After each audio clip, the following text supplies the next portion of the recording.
Assalamualaikum sahabat, berjumpa lagi kita pada kali ini yaitu dengan membahas soal ilmu pengetahuan sosial pada buku IPS untuk kelas 8 MTS ataupun sekolah menengah pertama pada halaman 61.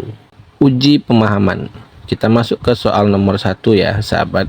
Pelabuhan di Nusantara yang berperan penting bagi kapal-kapal dagang yang berlayar dari India ke Tiongkok melalui Selat Malaka pada awal Masehi adalah A. Kola, B. Funan, C. Koying, D. Ok Eo. Nah, ini bacaannya agak susah ya sahabat ya. Jadi sesuai dengan tulisannya kita baca Ok. Jadi manakah yang dimasuk pelabuhan ini? Tapi pelabuhan yang cukup tua karena awal Masehi ya sahabat ya. Kan pelabuhan modern sekarang.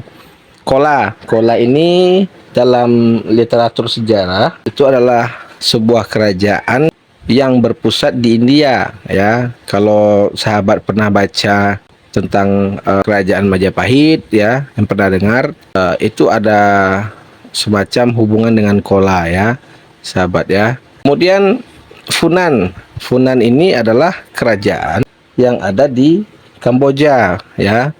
Kamboja dalam literatur sejarahnya dikatakan bahwa Funan ini adalah salah satu kerajaan Hindu-Buddha tertua di Asia Tenggara. Ingat ya, di Asia Tenggara, bukan saja di Kambojanya.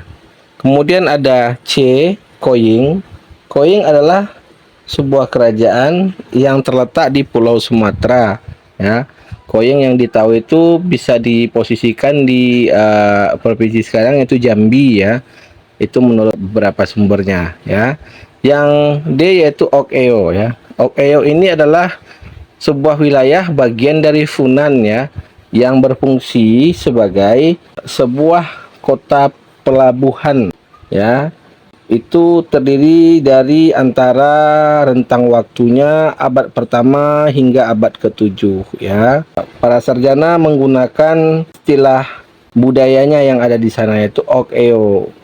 Jadi ini bukan sebuah nama tepat tetapi adalah sebuah budaya perdagangan logam, mutiara dan parfum serta manik-manik ya. Disebut dalam bahasanya disebut Ok. Oke sahabat, nomor 1 jawabannya adalah D. Kita masuk ke soal nomor 2. Jalur perdagangan internasional pada zaman dahulu sudah dilakukan melalui darat.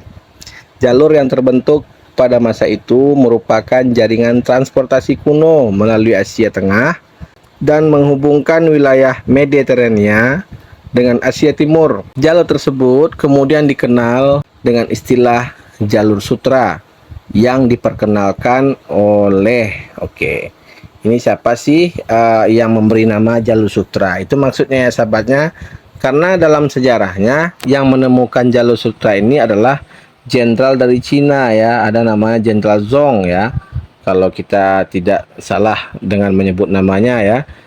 Kemudian istilah ini dimunculkan kembali oleh seorang yang bernama Ferdinand von Richthofen ya.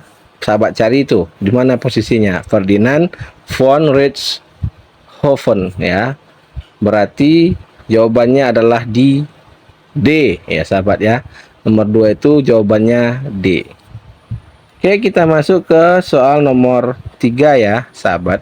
Perdagangan internasional sudah dilakukan sejak tahun 2000 sebelum Masehi. Namun, terdapat banyak gangguan pada jalur perdagangan utama yang digunakan pada masa itu. Hal tersebut mendorong para pedagang mencari jalur lain. Jalur lain yang dipilih menguntungkan bagi kerajaan-kerajaan di Nusantara karena meningkatkan aktivitas perdagangan di wilayah mereka. Jalur tersebut dikenal dengan istilah A. Jalur sutra, B. Jalur rempah, C. Rute Nusantara, D. Rute Trans-Sahara. Oke.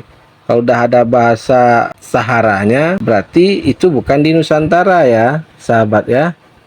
Karena intinya adalah jalur yang menguntungkan bagi Nusantara. Ada jalur rempah nih bahasa di sini ya. Rempah tentu akan paham tentang bahasanya, yaitu Kepulauan Nusantara ya. Jalur rempah ini sebenarnya adalah sudah sangat dikenal ya, tapi jalur ini hanya jalur hayal ya, yang biasanya pada masa lalu dilalui oleh para pedagang di berbagai belahan dunia. Apa sih maksud jalur rempah itu ya? Maksudnya itu ya jalur perdagangan maritim yang menghubungkan Kepulauan Rempah di Asia Nusantara ya, dan berbagai negara di Timur Tengah dan Eropa. Coba kita lihat di sini, ada nggak kode dari Eropa dan Asianya? Oh, tidak ada ya. Atau kita kenal dengan istilah jalur sutra ya. Jalur sutra ini adalah jalur yang sangat dikenal ya aktivitasnya. Oke, sekarang dari 4 jalur ini yang cocok dan betul-betul terhubung langsung ke Nusantara ya, sebelum Masehi lagi ya sahabat ya. Ini adalah jalur sutra ya sahabat ya. Nomor 3 jawabannya adalah A.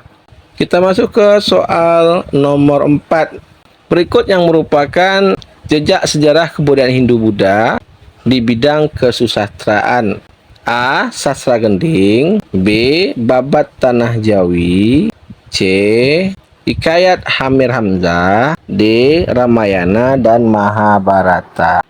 Oke sahabat, kalau kita tidak jeli di sini maka kita akan terkecoh ya sahabat ya.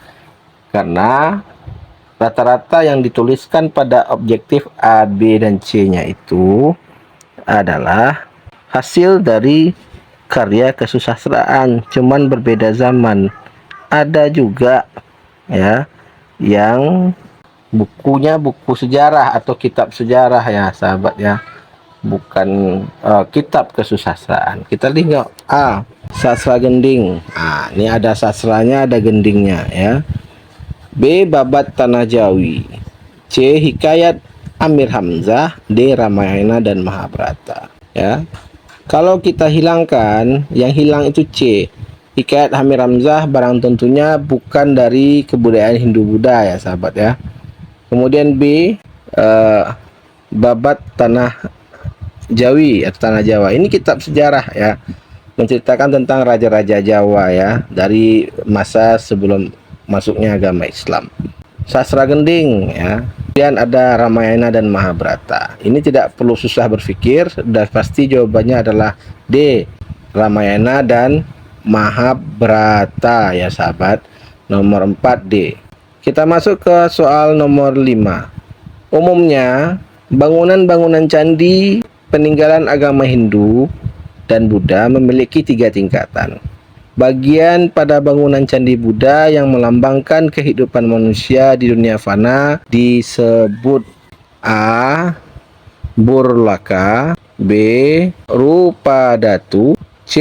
Arupadatu, D. Burvaloka. Oke, yang ditanya di sini adalah bagian dari candi Buddha yang melambangkan kehidupan di dunia fana ya sahabat ya. Struktur candi dalam candi Buddha ya itu memiliki 3 bentuk ya sahabat ya. Yang pertama disebut Kamadhatu ya, melambangkan manusia yang penuh dosa. Kemudian yang kedua yaitu Rupadatu, melambangkan kehidupan manusia di dunia fana ya.